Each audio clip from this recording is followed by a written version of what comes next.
নমস্কার শ্রোতাগণ, আমি রিকয়ন তোমাদের আবারও স্বাগত জানাচ্ছি টেলস অফ রিকয়নের একটি নতুন গল্পতে।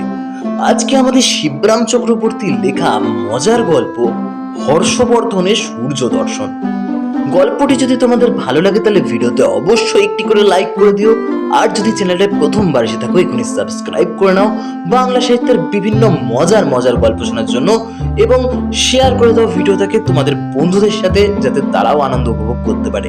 এবং চ্যানেলে বিভিন্ন প্লেলিস্ট আছে, সেগুলোকে যাও ঘুরে ঘুরে দেখো, আশা করি তোমাদের ভালো লাগবে। তো চলো আমাদের আজকের গল্প হর্ষবর্ধনের সূর্য দর্শন শুরু করা যাক। সূর্য দর্শন না বলে সূর্যগ্রাস বলাই ঠিক হবে বোধহয়। রাহুর পরে এক মহাবীরই যা সূর্যদেবকে গলাধ্যকরণ করেছিলেন, কিন্তু যত বড় বীরবাহুই হন না, হর্ষবর্ধনকে হনুমানের পর্যায়ে কখনো ভাবাই যায় না। তাই তিনি যখন এসে পারলেন সূর্যি মামাকে দেখে নেব এইবার, তখন বলতে কি আমি হাঁ হয়ে গিয়েছিলাম। আমার হাঁ কারের কোনো জবাব না দিয়েই তিনি দ্বিতীয় হেঁয়ালি পারলেন। সুন্দরবনের বাঘ শিকার তো হয়েছে, চলুন এবার পাহাড়ে বাঘটাকে দেখে আসা যাক। যদ্দূর আমার জানা, না বলে আমি পারলাম না। বাঘেরা তো পাহাড়ে বড় একটা থাকে না মশাই, মানে বনে জঙ্গলেই তাদের দেখা মেলে। হাতিরাই থাকে পাহাড়ে, পাহাড়দের হাতি মার্কা চেহারা, দেখেছেন তো?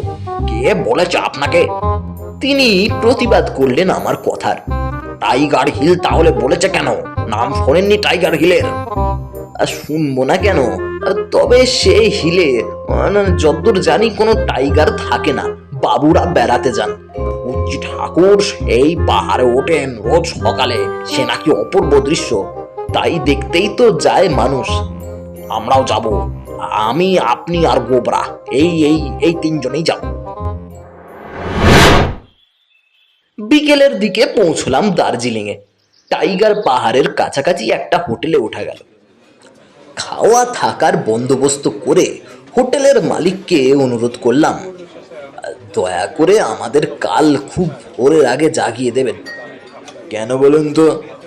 আমরা এক একটি ঘুমের ওস্তাদ কিনা, তাই বলছিলাম। ঘুম পাহাড়ও বলতে পারেন আমাদের, বললেন হর্ষবর্ধন। যে ঘুম পাহাড় খানিক আগেই পেরিয়ে এসেছি আমরা, তাই আমাদের এই পাহাড়ে ঘুম সহজেই ভাঙবার নয় মশাই। নিজ গুণে আমরা ঘুম থেকে উঠতে পারবো না। গোবরাও যোগ দিল আমাদের কথায়। তাই আপনাকে অনুরোধ করছি। কারণটা কি জানতে পারি? কারণ আমরা কলকাতা থেকে এসেছি, মানে এত দূরে এসেছি কেবল ওই সূর্যোদয় দেখবার জন্যই। সূর্যোদয় দেখবার জন্য? কেন, কলকাতায় কি সূর্যোদয় দেখা যায় না? সেখানে কি সূর্য ওঠে না নাকি? উঠবে না কেন, কিন্তু দর্শন মেলে না।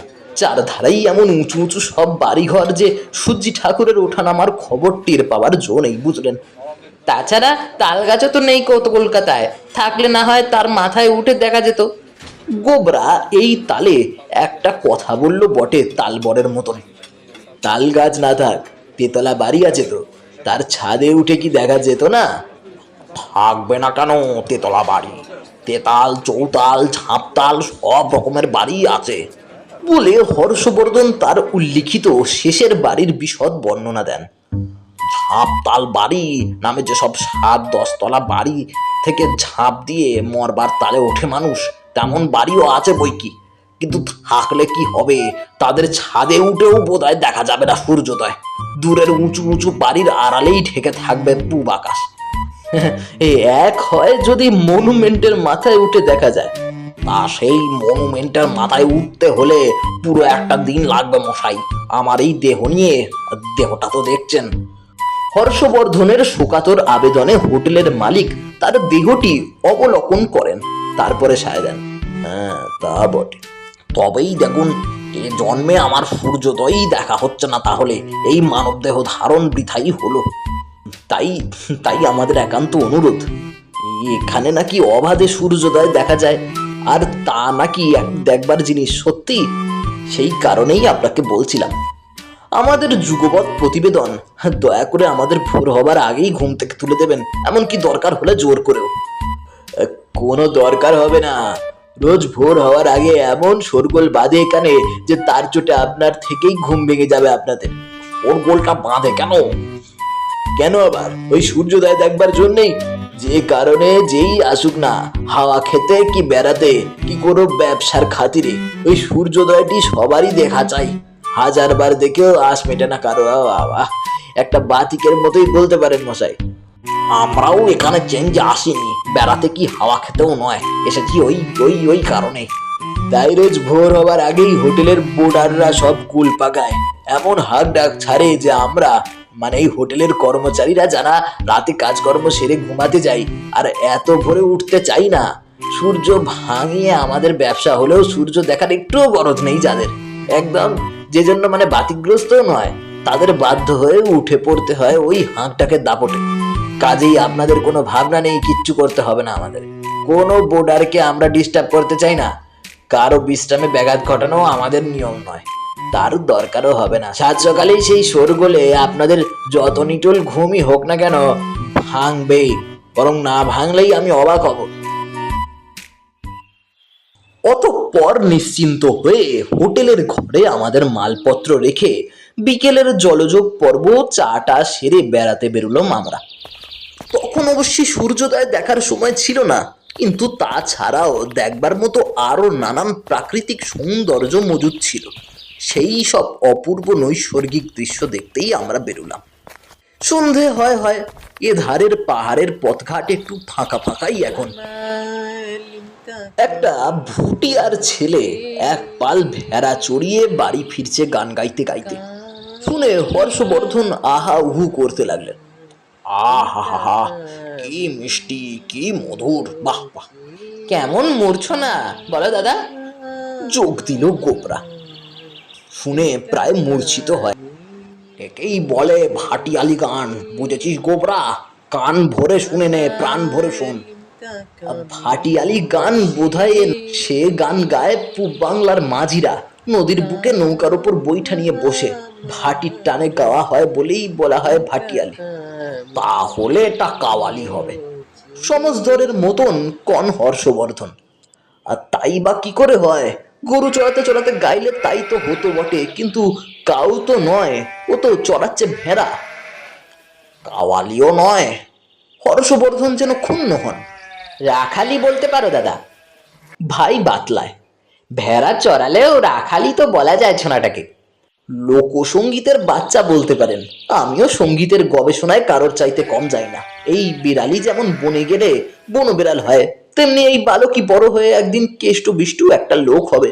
অন্তত যখন ওর গোপ বেরোবে তখন ওই গানকে অক্লেশে লোকসঙ্গীত বলা যাবে, এখন নেহাত বালক সঙ্গীত। ভেড়ার পাল নিয়ে গান গাইতে গাইতে ছেলেটা এগিয়ে এলো হর্ষবর্ধনের কাছে। হর্ষবর্ধন নিজের পকেট হাতড়াতে লাগলেন। ওকে কিছু বকশিস দেয়া যাক। ওমা, আমার মানি ব্যাগটা তো হোটেলের ঘরে ফেলে এসেছি দেখছি। আপনার কাছে কিছু আছে নাকি আপনিও ফেলে এসেছেন হোটেলে? পাগল, আমি আমার প্রাণ হাত ছাড়া করতে পারি, কিন্তু পয়সা না।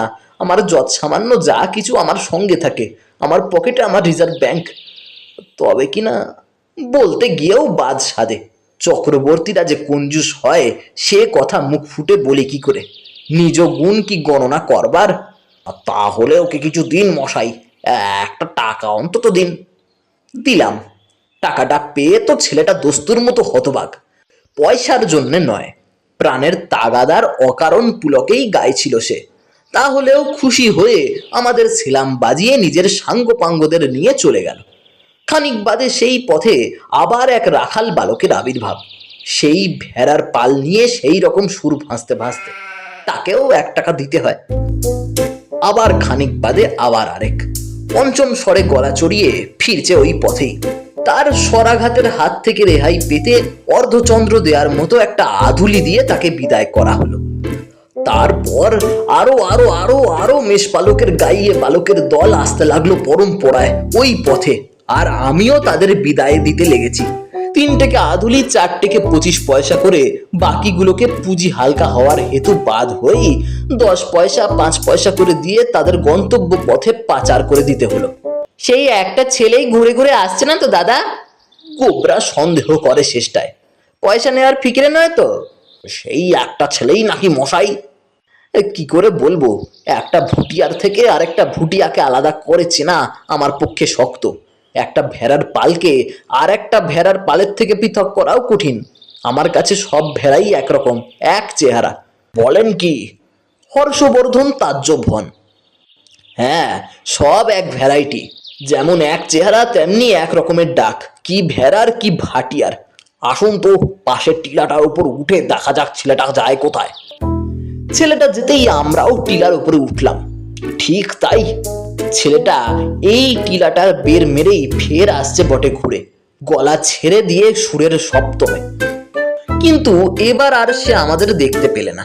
না পেয়ে টিলাটাকে আর চক্কর না মেরে তার নিজের পথ ধরল সে। তার চক্রান্তের থেকে মুক্তি পেলাম আমরাও। কিন্তু ছেলেটা আমাকে কপরদক শূন্য করে দিয়ে গেল। আর একটু হলে তার গানের দাপটে আমার কানের সবকটা পর্দাই সে ফাটিয়ে দিয়ে যেত।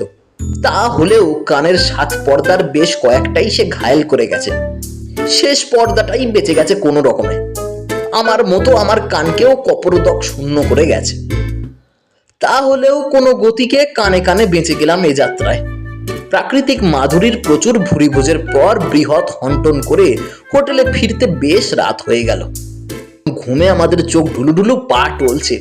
কোন রকমে কিছু নাকে মুখে গুঁজেই আমাদের ঘরের ঢালাও বিছানায় গিয়ে আমরা গড়িয়ে পড়লাম। গোবরা ভায়া, দরজা জানলা খড়খড়ি ভালো করে এঁটে দাও সব, নইলে কোন ফাঁক পেলে কখন এসে বৃষ্টি নামবে তার ঠিক নেই, বুঝলে? এ তো বর্ষাকাল নয় মশাই। দার্জিলিং এর মেজাজ তুমি জানো না ভাই। এখানে আর কোনো ঋতু নেই।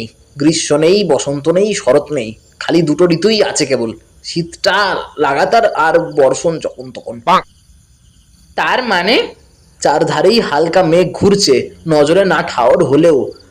মেঘলোকের উচ্চতাতেই দার্জিলিং তো। জানলা খড়খড়ির ফাঁক পেলেই ঘরের ভেতর সেই মেঘ এসে বৃষ্টি নামিয়ে সব ভাসিয়ে দিয়ে যাবে। বলেন কি? তাই বলছি, কিন্তু আর বলতে পারছি না। আমি ঘুমিয়ে পড়লাম। ঘুমাচ্ছেন তো, কিন্তু চোখ কান খোলা রেখে ঘুমাবেন, হাঁকলেন হর্ষবর্ধন। তেমন করে কি ঘুমানো যায় নাকি? চোখ তো বুঝতে হবে অন্তত, কিন্তু কান খাড়া রাখুন। কান খোলা রেখে সজাগ হয়ে ঘুমন। একটু শোরগোল কানে এলেই বুঝবেন ভোর হয়েছে, জাগিয়ে দেবেন আমাদের।